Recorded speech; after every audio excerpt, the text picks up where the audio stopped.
Let's get another check on your forecast with meteorologist Chris Mulcahy. Chris, it's going to be a hot one out there today. Lisa, looks beautiful, right? Yeah, we've been warming up day by day, but we have those Carolina Blues that are back in action from the Speedway over to Kannapolis Ballpark, and then high and mighty about 1,500 feet up over our Dallas camera. 93 today. We were at 91 yesterday, so very similar day. Just add 2 degrees to the day. How we feel is very similar as well. I think you're going to have a heat index that's anywhere from 2 to 3 degrees warmer by later on this afternoon. I think the peak is going to be about 95 to 97, how hot we're going to feel. And that feels a little bit better through the overnight as these start to tumble on down. So say if you're going to see some Gastonia Baseball Club later on tonight, that first pitch is going to be at 6:30.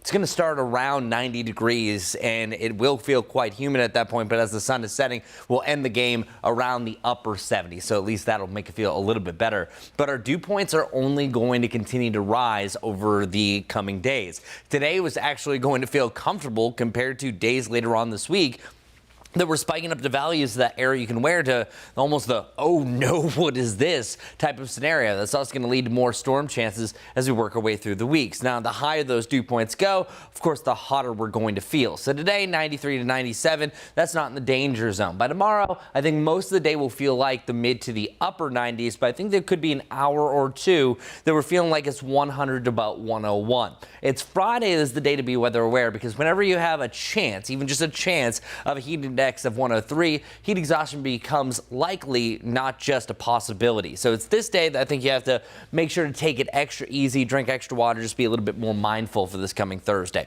Rainfall chances, what do we got going on? Dry today, dry tomorrow. Isolated storms really start to appear on Thursday, and then it's pretty much scattered throughout the weekend. This is not going to be a washout. Most of the mornings to the first part of the afternoon look to be okay most days, but pretty much once you get to about 1, 2 o'clock, storms are starting to butter. At least the clouds that lead to storms are going to be on the map.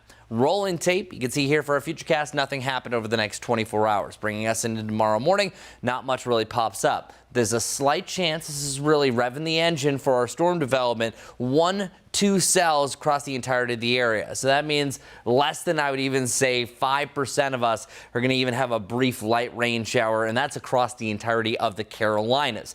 Once you get to about your Thursday afternoon, things are changing big time.